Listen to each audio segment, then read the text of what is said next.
आज हम संकीर्तन के विषय में भी समझेंगे।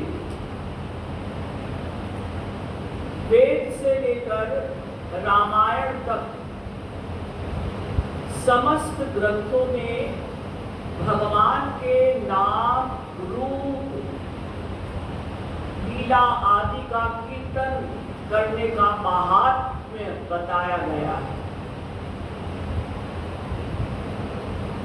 और विशेष रूप से कलयुग के जीवों के लिए तो एकमात्र कीर्तन ही भगवत प्राप्ति का सबसे सरलतम उपाय है।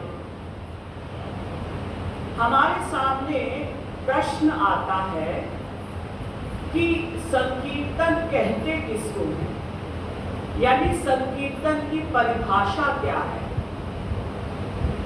तो रूप गोस्वामी जी ने भक्ति रसामृत सिंधु में लिखा, नाम लीला गुणादीना मुच्चैर भाषा तु कीर्तनम। भगवान के नाम, रूप, लीला, गुण आदि का उच्च स्वर से गायन करना ही कीर्तन है। कीर्तन के प्रमुख प्रवर्तक, प्रमुख प्रचारक इस कलयुग में हुए चैतन्य महाप्रभु। चैतन्य महाप्रभु ने संकीर्तन के विषय में लिखा कि चेतो दर्पण मार्जनम भव महादावाग्नि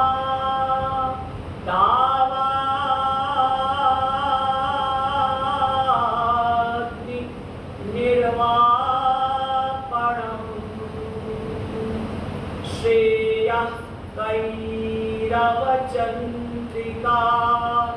वितरणम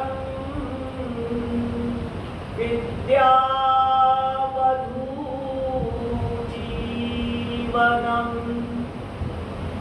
आनन्दाम्बुधिवर्धनं प्रतिपदं पूर्णामृता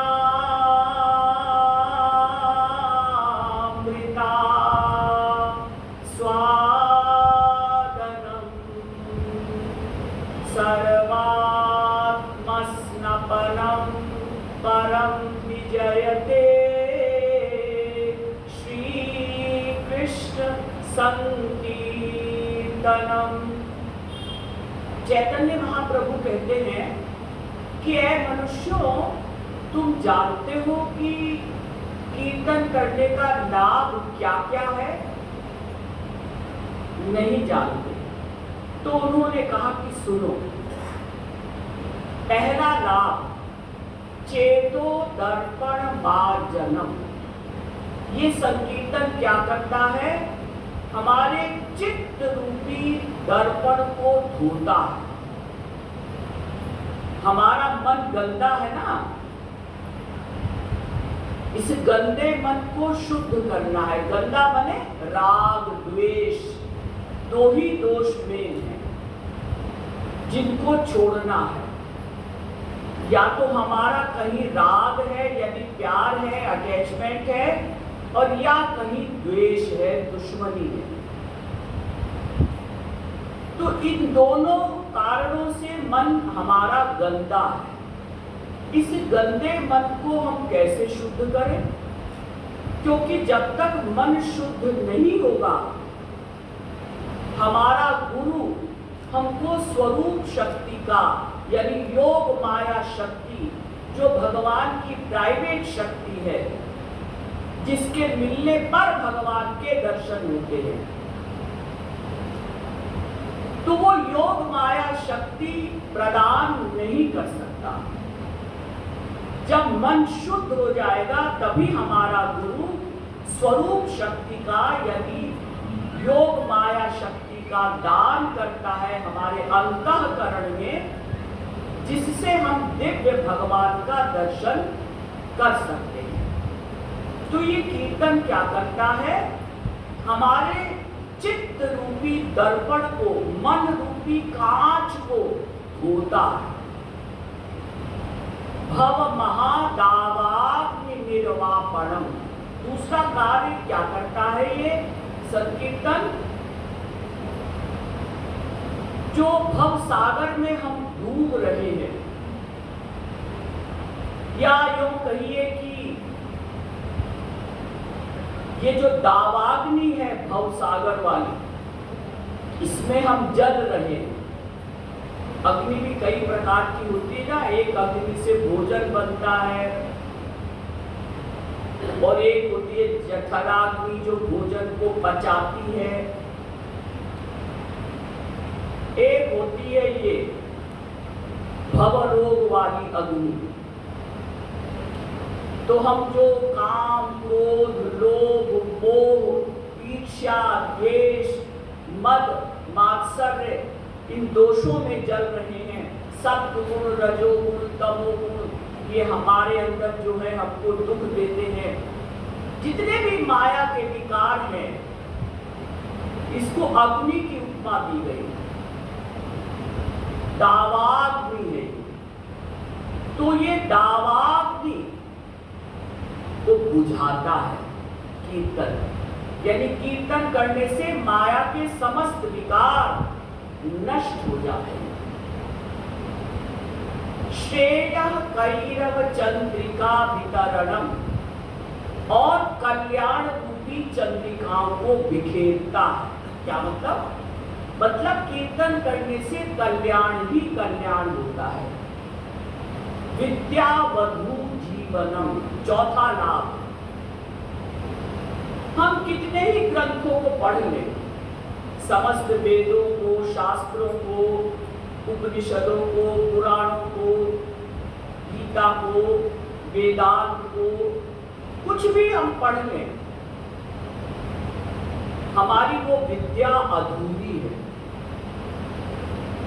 जब तक कि भक्ति कीर्तन के द्वारा उसमें प्लस न हो, जब तक भक्ति को नहीं जोड़ेंगे, जब तक कीर्तन नहीं करेंगे, तो विद्या रूपी वधु यानी एजुकेशन, ये जो हम चाहे वेद शास्त्र पढ़ें, चाहे संसार की पढ़ाई पढ़ें,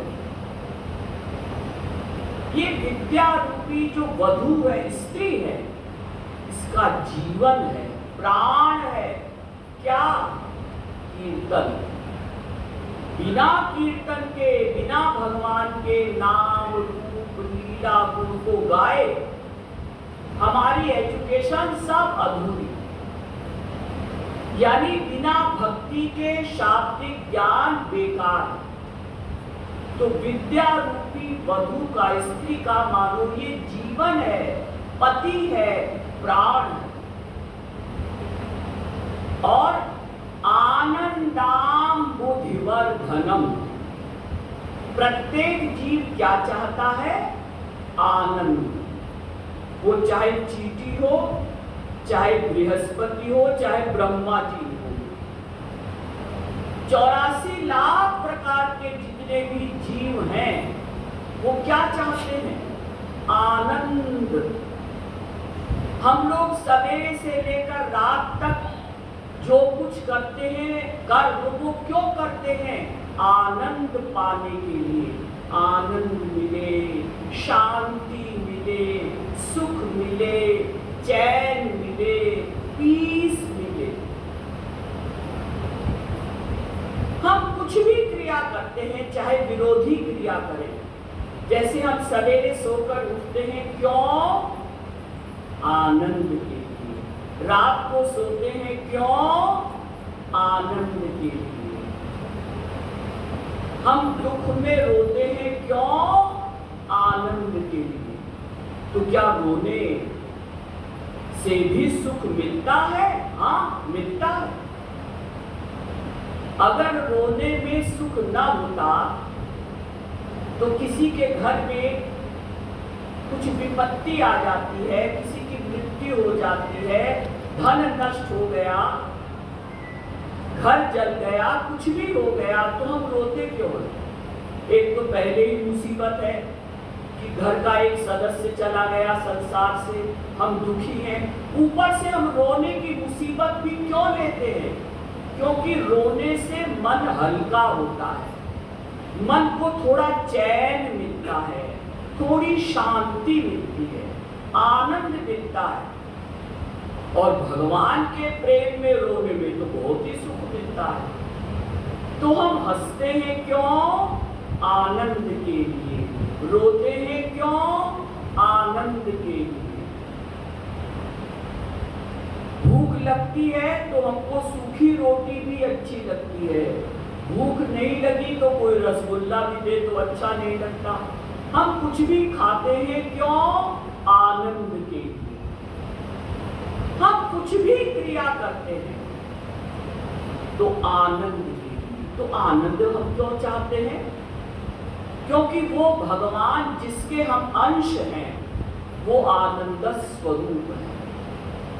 ममैवांशो जीवलोके जीवभूतः सनातनः, गीता के 15वें अध्याय का 7वां श्लोक। प्रत्येक जीव, गीता में भगवान कहते हैं, मेरा सनातन अंश है। ईश्वर अंश जीव अविनाशी। प्रत्येक जीव भगवान का अंश है और अंश अपने अंशी से नेचुरल प्यार करता है। जैसे जितनी भी नदियां हैं वो स्वाभाविक रूप से अपने अंशी समुद्र की ओर अग्रसर हो रही हैं। जितनी अग्नि शिखाएं हैं वो स्वाभाविक रूप से अपने अंशी सूर्य की ओर अग्रसर होती हैं। मिट्टी का ढेला आप उसको छोड़ दीजिए, नेचुरल वो पृथ्वी की ओर खींचेगा। तो हमारे अंशी कौन है? भगवान। और हम कौन हैं? उनके अंश। और भगवान कैसे हैं? आनंद स्वरूप। भगवान का दूसरा नाम है आनंद। आप चाहे आनंद कहिए भगवान के लिए, चाहे भगवान के लिए। आनंदो ब्रह्मेति वेदानात्, तैत्तिरीयोपनिषद 3री बल्ली का 6वां अनुवाद। भगवान ही आनंद है, आनंद ही भगवान है। भगवान में आनंद है। ये तो ऐसे ही समझाने के लिए कह दिया जाता है। भगवान में आनंद है ये वाक्य गलत। भगवान ही आनंद है, आनंद ही भगवान। तो चूंकि हम भगवान के अंश हैं, प्रत्येक जीव, केवल मनुष्य ही नहीं, 84 लाख प्रकार के जितने भी जीव हैं वो भगवान के अंश हैं। और भगवान आनंद स्वरूप है। तो हमको अंश क्यों कहा जाता है? क्योंकि हम भगवान की एक शक्ति हैं। हम ऐसे अंश नहीं है कि जैसे इतना बड़ा पत्थर हो उसके टुकड़े कर दिए जाएं, तो वो टुकड़े उस पत्थर के अंश थे। ऐसे अंश हम नहीं है कि भगवान कोई बहुत बड़ी चीज है, उसके अनंत टुकड़े हो गए तो हम हो गए वो टुकड़े। ऐसा नहीं। हम भगवान की एक शक्ति है। भगवान की 2 शक्ति है ना, जीव शक्ति, माया शक्ति। और तीसरे तो भगवान है ही। तो हम चूंकि भगवान की शक्ति है इसलिए हमको अंश कहा जाता है। तो ये कीर्तन क्या करता है? आनंद रूपी समुद्र को बढ़ाता है। आनंदाम बुद्धिवर्धनम। आनंद रूपी जो समुद्र है उसको बढ़ाता है। क्या मतलब? मतलब कीर्तन करने से आनंद की अनुभूति और प्रतिपदम पूर्णामृता स्वादनम, और पग पग पर अमृत जैसा हमको रस मिलता है कीर्तन करने से। तो चैतन्य महाप्रभु कहते हैं सर्वात्मस्तपनम।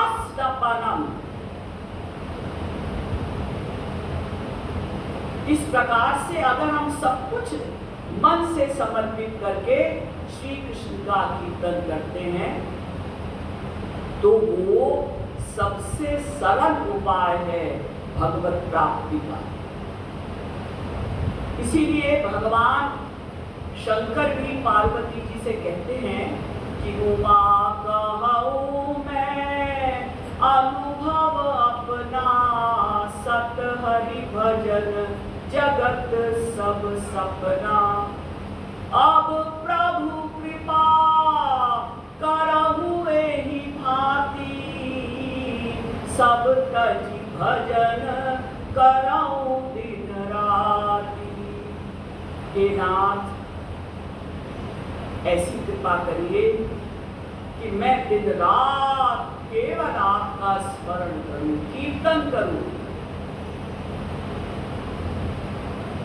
अब हमारे सामने प्रश्न आता है कि ये कीर्तन क्या सदा से, अनादिकाल से चला आ रहा है, या अभी कुछ समय से कुछ संतों ने कीर्तन का प्रचार किया? तो इसका उत्तर ये है कि कीर्तन अनादिकाल से चला आ रहा है। इसलिए वेदों में भी कीर्तन की महिमा भरी पड़ी है।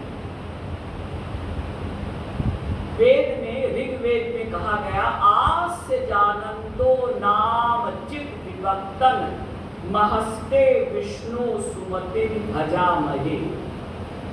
जो ईश्वर सर्वद्रष्टा है, सर्वनियंता है, सर्व साक्षी है, सर्व सुहृद है, सर्वेश्वर है, सर्वशक्तिमान है, उसके नाम का कीर्तन करो ताकि तुम्हारी बुद्धि शुद्ध हो।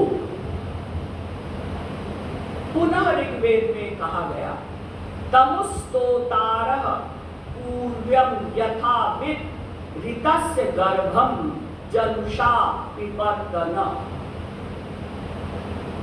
जो ईश्वर उपनिषद सिद्धांतों से प्राप्त है, उसका वैदिक वचनों से, पौराणिक वचनों से गुणगान करो। और अगर ऐसा ना कर सको तो उनके अवतारों के चरित्र का गान करो, ताकि तुम्हें दिव्य शक्ति मिले। ऋग्वेद में ही प्रश्न किया गया, कस्य नूनम कथमस्यामृतानां मनामहे चारुदेवस्य नाम। हम किस देव के नाम का संकीर्तन करें? तो ऋग्वेद में अगले मंत्र में उसका उत्तर दिया गया, अग्नेर वयम प्रथमस्यामृतानां मनामहे चारुदेवस्य नाम। उस सुप्रीम पावर का कीर्तन करो, स्वर्ग के देवी देवताओं का कीर्तन मत करना, क्योंकि स्वर्ग के देवी देवता जैसे इंद्र, वरुण, कुबेर, सूर्य, चंद्रमा, वायु, अग्नि, ये सब माया के अंडर में हम ही लोग बनते हैं। पुण्य कर्म करके हम ही लोग सूर्य, चंद्रमा, वायु, अग्नि आदि देवता बनते हैं कुछ समय के लिए, अनंत काल के लिए, सदा के लिए नहीं। तो सुप्रीम पावर श्री कृष्ण और श्री राम के नाम का कीर्तन करो। फिर ऋग्वेद में कहा गया, सदा ते नाम स्वयशो विभक्ति। हे परमात्मन, हम आपके यश सूचक नाम का कीर्तन करते हैं। पुनः ऋग्वेद में कहा गया, मर्ता अमर्त्यस्य ते भूरि नाम मनामहे। हम मृत्युशील मनुष्य अमृत स्वरूप हे नाथ आपके नाम का कीर्तन करते हैं।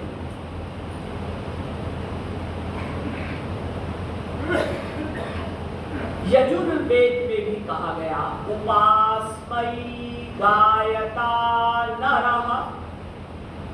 ऐ मनुष्यों, उस भगवान की उपासना करो। और कैसे करो? कीर्तन करके करो।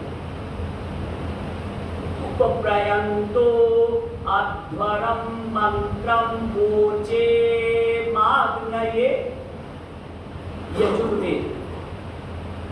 जो दूर रहकर भी प्रत्येक जीव की पुकार को सुनते हैं, उनके नाम का हम कीर्तन करते हैं। पुनः यजुर्वेद में कहा गया, त्रातारमिन्द्र मवितारमिन्द्रम हवे हवे। वे हमारे रक्षक हैं, वे हमारे पालक हैं, इसलिए हम उनके नाम का आश्रय लेते हैं। पूरा पुरुष सूक्त तो भगवान के नाम से ही भरा पड़ा है। नाम रूप लीला गुण, यही पूरे पुरुष सूक्त में है। सहस्र शीरेखा पुरुषः सहस्राक्षः सहस्रपात सभूमित्वं सर्वतः स्थित्वा त्यतिष्ठत् दशांगुलम्। पहला पुरुष सूक्त। दूसरा, पुरुष एवेतत्वं सर्वं यत् भूतं यच्च भाव्यम् उतामृतत्वस्येषानु यदन्नेनातिरोहति। और भागवत भी कहती है, कले दोष निधे राजन नस्ति एको महान गुणः कीर्तनादेव कृष्णस्य मुक्त संगः परम व्रजे। श्रीमद् भागवत के 12वें स्कंद के 3 अध्याय का 51वां श्लोक। कले दोष निधे राजन नस्ति एको महान गुणः। सुखदेव परमहंस जी कहते हैं कि परीक्षित से कि हे राजन, कलयुग में यद्यपि अवगुण ही अवगुण है, दोष ही दोष है, लेकिन एक महान गुण भी है। क्या? कीर्तना देव कृष्णस्य मुक्त संगः परम व्रजे। केवल श्री कृष्ण के नाम रूप लीला गुण का गान करके मनुष्य भव सागर से पार हो जाता है। सतयुग त्रेता की भक्ति अलग है, वह मैं बताऊंगी अभी। कलयुग में तो विशेष रूप से भगवान के नाम रूप लीला गुण गान का ही महत्व दिया गया है, किया गया है। पुनः श्रीमद् भागवत में वेदव्यास जी लिखते हैं, कृते यध्यायतो विष्णु त्रेतायाम यजतो मखैः द्वापरे परिचर्यायाम कदौ तद्धरि कीर्तनात्। इसमें चारों युगों की भक्ति बताई गई है कि चारों युग में किस प्रकार की भक्ति की जाती है, अलग अलग। तो पहले बताया कृत युग यानी सतयुग में क्या करते हैं मनुष्य, कैसे भक्ति करते हैं। तो तुलसीदास जी ने इसी भागवत के श्लोक का ट्रांसलेशन किया। कृत युग सब जोगी विज्ञानी करि हरि ध्यान तरहि भव प्राणी। कलयुग के मनुष्य की भक्ति अलग है, लेकिन सतयुग के मनुष्य ध्यान करते थे और भवसागर से पार होते थे। त्रेता विविध यज्ञ नर करनी प्रभु ही समर्पित कर्म भव तरनी। त्रेता युग के मनुष्य यज्ञ करते थे, लेकिन ऐसे यज्ञ नहीं करते थे जैसे आजकल किया जाता है कि इदमिन्द्राय नमः स्वाहा इदमग्नये स्वाहा, ऐसे नहीं। भक्ति के साथ ईश्वर को अर्पित करके यज्ञ करते थे और भवसागर से पार हो जाते थे। और द्वापर करी रघुपति पद पूजा नर भव तरनी उपाय न दूजा। और द्वापर युग के मनुष्य वो जैसे मूर्ति को नहलाना, स्नान कराना, श्रृंगार करना, भोग लगाना, ये द्वापर युग के मनुष्यों के लिए बताया गया। और कलयुग के मनुष्यों के लिए कलियुग केवल हरि गुण गाहा, गावत नर पावत भवथाहा। कलियुग के मनुष्यों के लिए तो एकमात्र उपाय है भगवान के गुणों का गान करना, यानी कीर्तन करना। यही कलिकाल न साधन दूजा, जोग यज्ञ जप तप व्रत पूजा। तुलसीदास जी लिखते हैं कलयुग में इन उपायों से काम नहीं बनेगा। योग यज्ञ जप तप व्रत पूजा तक का निषेध किया। क्यों पूजा का निषेध क्यों किया? क्योंकि पूजा में भी कड़े नियम हैं, विशेष रूप से वैधि भक्ति में। नहा के करो, सवेरे उठकर ब्राह्म मुहूर्त में करो, ब्राह्म मुहूर्त में उठो, फिर नहाओ, फिर बिना खाए भजन करो। और भी कड़े कड़े नियम है, पूरब की ओर मुंह करके करो, और सीधे बैठ कर करो, लेट कर मत करो। रागानुगा भक्ति में ये सब नियम नहीं है, लेकिन पूजा में तो है। वैधि भक्ति में जब इतने कड़े नियम है तो पूजा में तो और कड़े नियम, जिनका पालन कलयुग का जीव नहीं कर सकता, नहीं कर पाता। इसलिए कलयुग के जीवों के लिए तो वैधि भक्ति भी मना की गई। रागानुगा भक्ति करो। वैधि भक्ति क्यों की जाती है और रागानुगा भक्ति कैसी होती है? वैधि भक्ति भय के कारण की जाती है। अरे अगर भक्ति नहीं करेंगे तो भगवान दंड देंगे, नरक मिलेगा। और रागानुगा भक्ति नेचुरल प्रेम है, किसी भय के कारण नहीं कि दंड मिलेगा, वो ही हमारे हैं। श्री राधा कृष्ण, श्री राम सीता जी ही हमारे हैं। उन्हीं से प्रेम करना हमारा लक्ष्य होना चाहिए। ये हो गई रागानुगा भक्ति। इसमें कोई नियम नहीं, लेट के करो, बिना ब्रश किए करो, बिना नहाए करो, खा के करो, कुछ नियम नहीं। न देश नियमस्तस्मिन् न काल नियमस्तथा नोच्छिष्टादौ निषेधोस्ति श्री हरेर नाम निलुब्ध के। भक्ति रसामृत सिंधु में रूप गोस्वामी जी कहते हैं कि रागानुगा भक्ति में कोई नियम नहीं। न देश नियमस्तस्मिन्, तस्मिन् माने उस भक्ति में, रागानुगा भक्ति में देश का नियम नहीं। देश बने स्थान का। आप लैट्रिन में बैठ के करो, स्मरण ही तो करना है। भक्ति बने स्मरण। अरे कीर्तन तो उसके साथ कर लिया जाता है ताकि स्मरण हो। मेन तो है स्मरण, चिंतन। आप लैट्रिन में बैठ के भी करो चिंतन भगवान का। जब भगवान ने वेद से लेकर रामायण तक हर ग्रंथ में लिखा निरंतर स्मरण करो।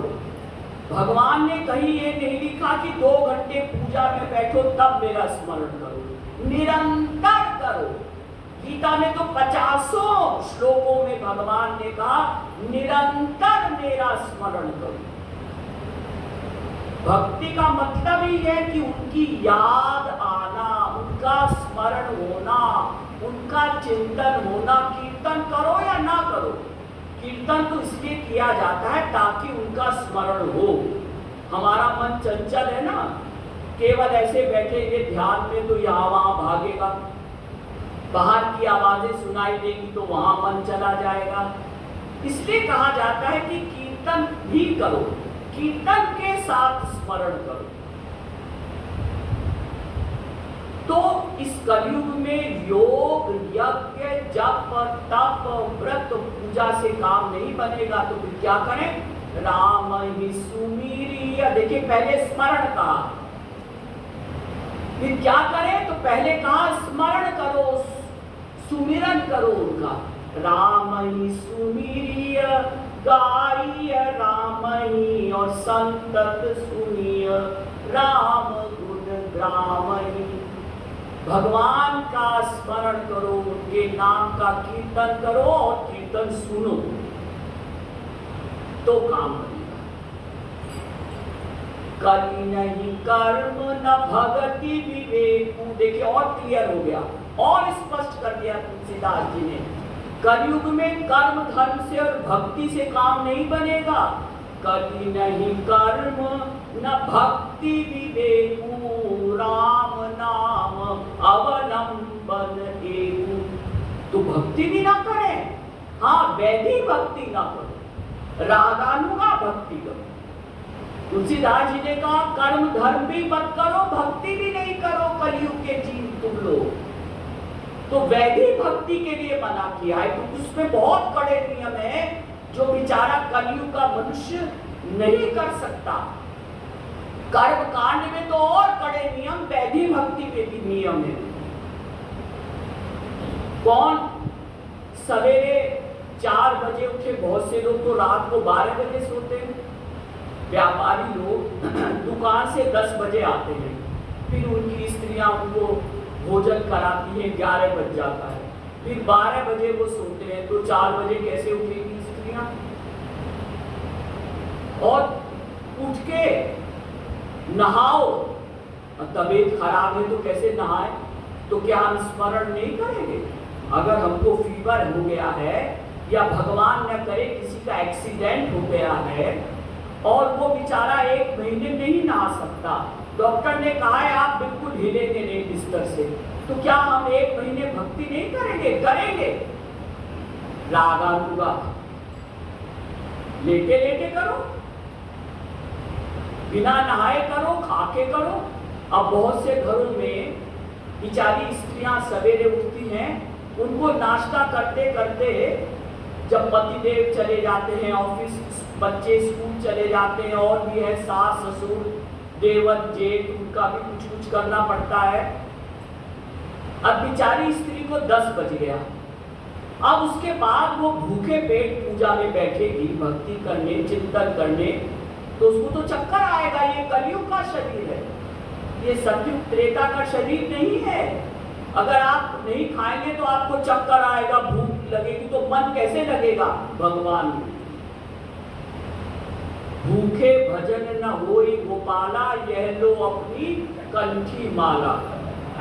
अरे भाई कुछ थोड़ा पेट भरा होगा तभी तो मन लगेगा भगवान में।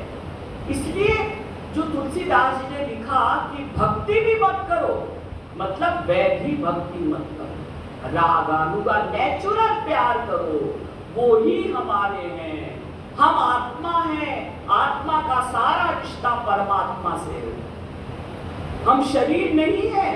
ये शरीर तो हमें मिला है भगवान के भजन के लिए, आत्मा के कल्याण के लिए। तो हम आत्मा हैं, हमारे सारे रिश्ते किसके साथ हैं? दिव्यो देव एको, माता पिता भ्राता गतिर भर्ता सुहृद। सुबालोपनिषद 6वें अध्याय का 4था मंत्र। गतिर भर्ता प्रभु साक्षी निवासः शरणम सुहृद। गीता 9वें अध्याय का 18वां श्लोक। हमारे सारे रिश्ते एकमात्र भगवान से हैं। भगवान ही हमारी माँ है, पिता है, सखा है, पति है, भाई है, बेटे, सब रिश्ते। वो पति भी है हाँ, और बेटा भी है हाँ, और भाई भी है हाँ। संसार में ऐसा नहीं होता कि पति को हम भाई मान ले या बेटा मान ले। भगवान क्या होता है? सारे रिश्ते हमारे भगवान से ही है। मोरे सबई एक तुम स्वामी, सबई दीन बंधुर अंतर्यामी। भगवान से हमारे सारे रिश्ते। इसलिए हमें कीर्तन करना है, लेकिन कैसे करना है? स्मरण के साथ, भक्ति के साथ, रोकर पुकारना है उनको।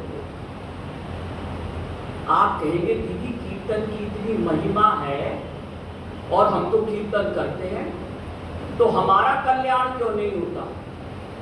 जब वेद से लेकर रामायण तक हर ग्रंथ में, चाहे पुराण हो, पुराणों में देख लीजिए, हरेर नामैव नामैव नामैव मम जीवनम कलौ नास्त्येव नास्त्येव नास्त्येव गतिरन्यथा।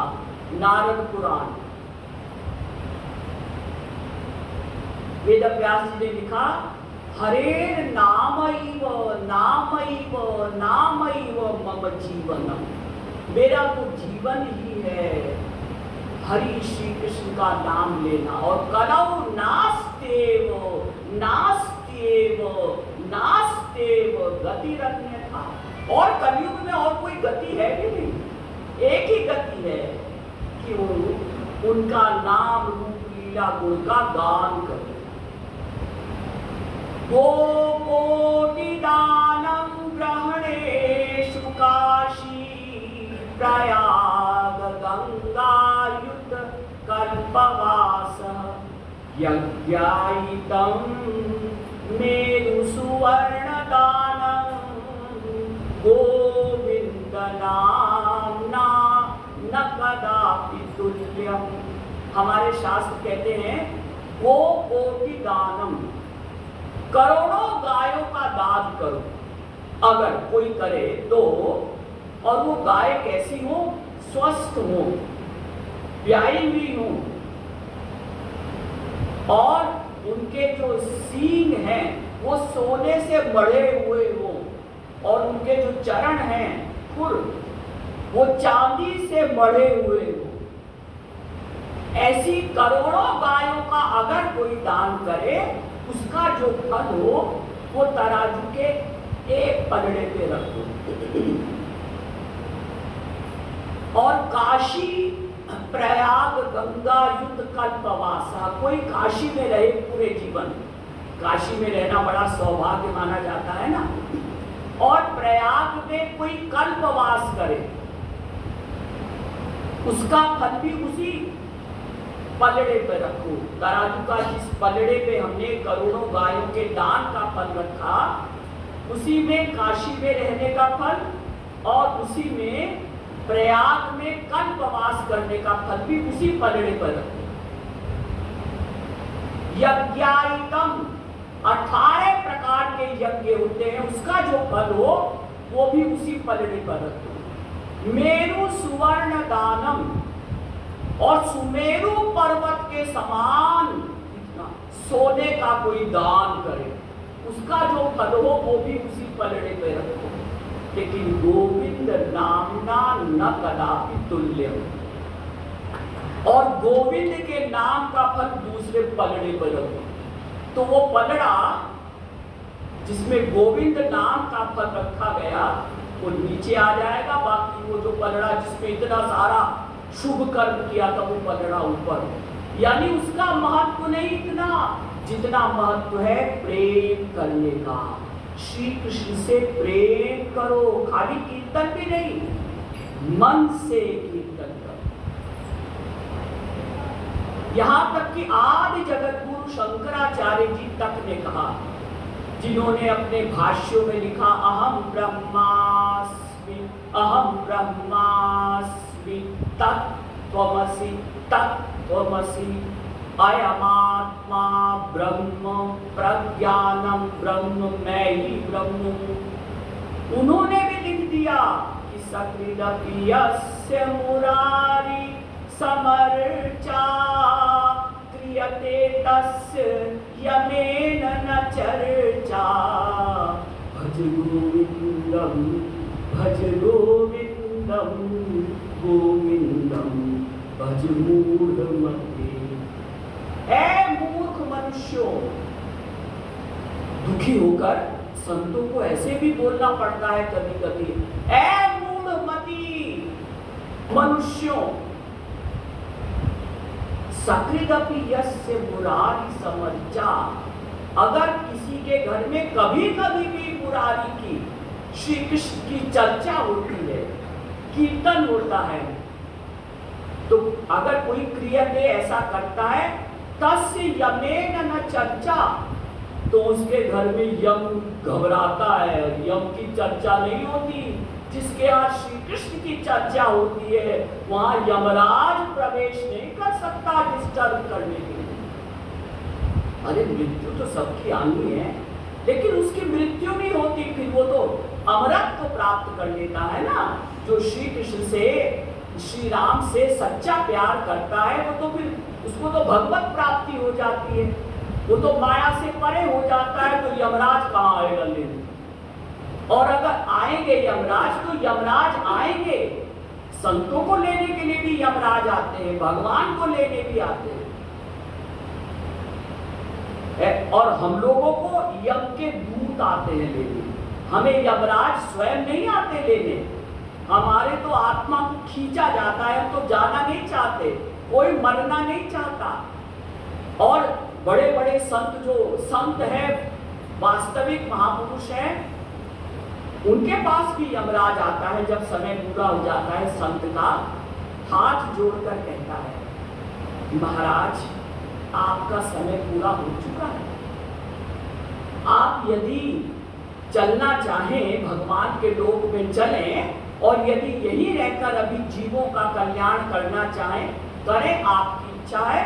मेरा कर्तव्य है, यमराज कहते हैं, मेरा कर्तव्य है कि मैं आपको सूचित करूं कि आपका समय हो चुका है। तो फिर क्या करते हैं? संत यमराज के सिर पर पैर रखकर, फिर विमान आता है उनके लिए, यमराज के सिर पर चरण रखकर विमान में चढ़कर फिर वो भगवान के लोग, और भगवान तो अपना चले ही जाते हैं सीधे। वहां भी आते हैं यमराज। भगवान राम का जब समय पूरा हुआ, भगवान राम 11,000 वर्ष के लिए आए थे हमारे मृत्यु लोक। जब 11,000 वर्ष पूरे हो गए, तो यमराज आए बताने के लिए, खाली ले जाने की हिम्मत नहीं है, बताने आते हैं। तो भगवान चले जाते हैं, वो तो सशरीर जाते हैं। संत भी सशरीर चले जाते हैं बहुत से, और बहुत से संत शरीर छोड़ते हैं, माने वो उनके शिष्यों को दिखाई देता है शरीर की छोड़ा है। और बहुत से संत सशरीर चले जाते हैं, जैसे मीराबाई सशरीर चली गई, शरीर के साथ जगन्नाथ जी के विग्रह में लीन हो गई, केवल उनकी चुन्नी इतनी सी बाहर बची, पूरा शरीर लीन हो गया।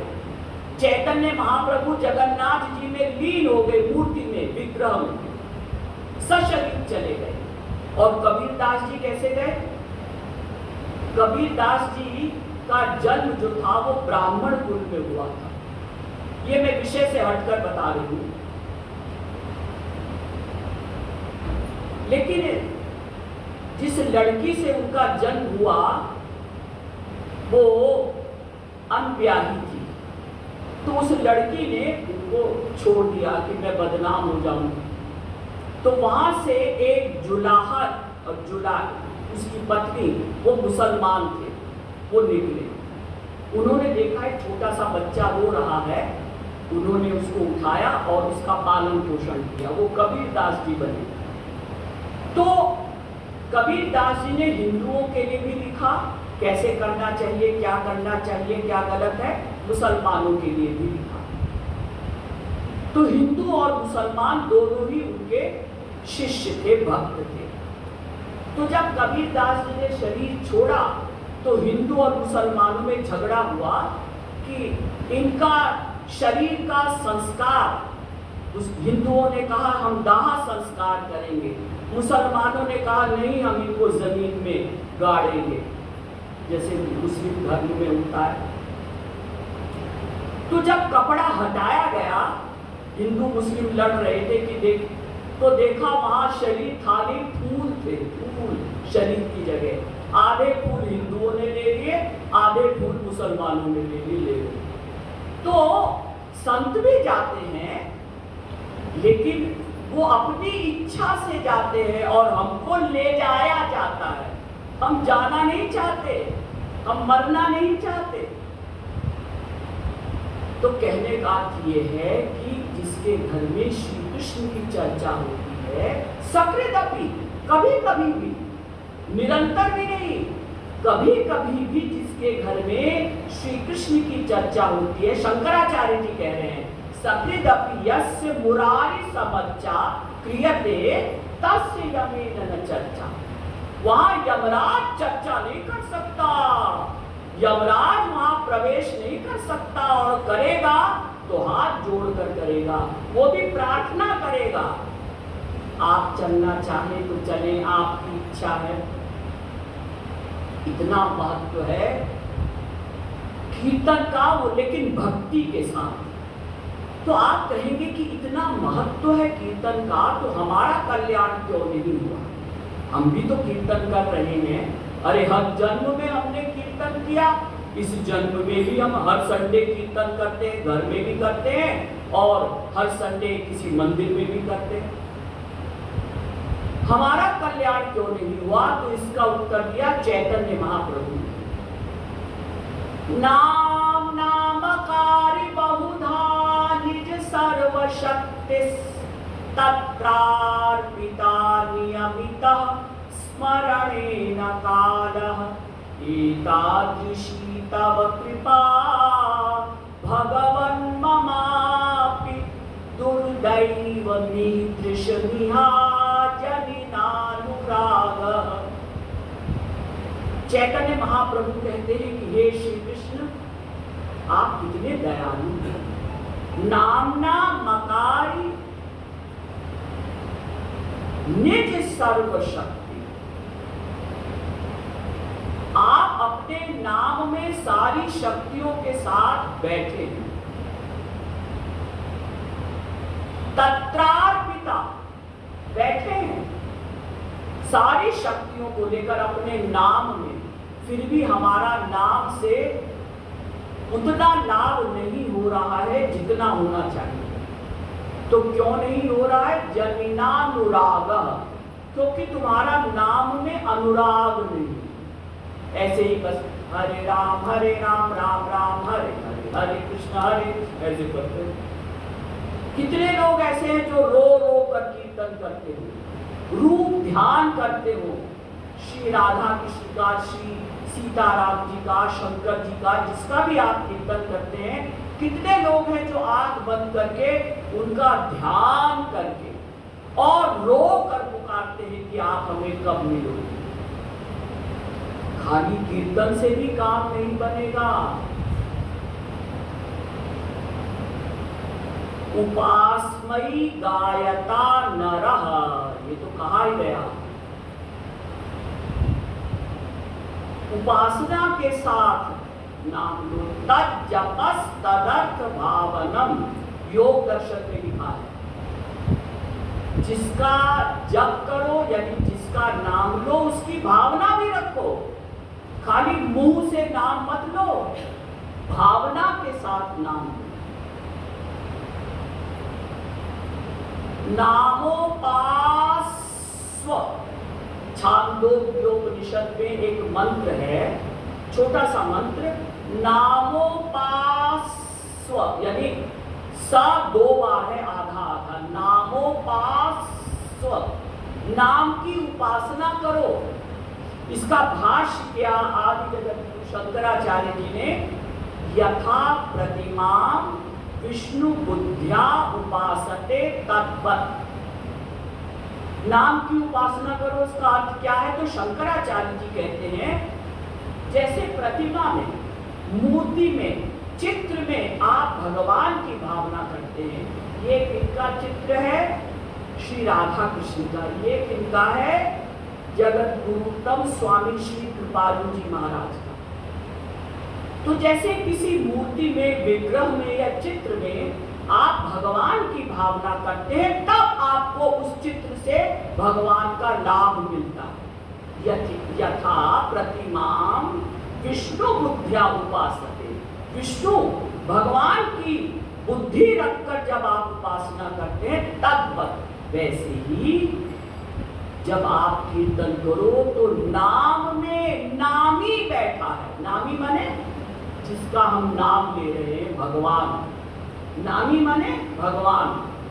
नाम में नामी बैठा है, ऐसी भावना रखकर जब कीर्तन करोगे तब विशेष लाभ मिलेगा। इसीलिए चैतन्य महाप्रभु ने बताया कि देखो कीर्तन कैसे करना है। नयनम गलदश्रुधारया वदनम गद्गद रुद्धया गिरा पुलकैर्निचितं वपु कदा तव नाम ग्रहणे भविष्यति। हे नाथ, हे श्री कृष्ण, वो दिन कब आएगा? कौन सा? जब नयनम गलदश्रुधारया, आपके नाम का कीर्तन करते हुए, आपके प्रेम में, आपसे मिलन की व्याकुलता में मेरी दोनों आंखों से निरंतर आंसू बहेंगे। वदनम गदगद, और मेरा कंठ गदगद हो जाएगा। अधिक प्यार में हम ठीक से बोल नहीं पाते, कंठ गदगद हो जाता है। और रुद्धया गिरा, और वाणी बंद हो जाती है। जब अधिक प्रेम उमड़ता है, अधिक आंसू आते हैं, अधिक व्याकुलता होती है, तो वाणी बंद हो जाती है। कीर्तन वो व्यक्ति कुछ देर नहीं कर पाता, बोल नहीं पाता, वाणी बंद। तो ऐसी स्थिति चैतन्य महाप्रभु श्री कृष्ण से कहते हैं कि मेरी कब होगी, ऐसी मेरी अवस्था कब होगी नाथ?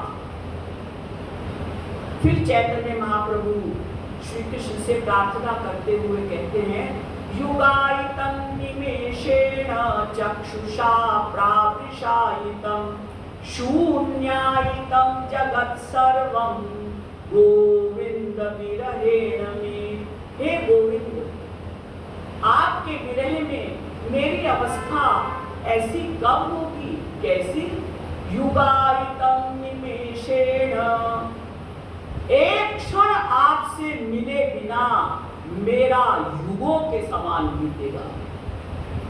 इतनी व्याकुलता आपसे मिलने की होगी कि एक एक क्षण मुझे लगेगा युग के समान बीत रहा है।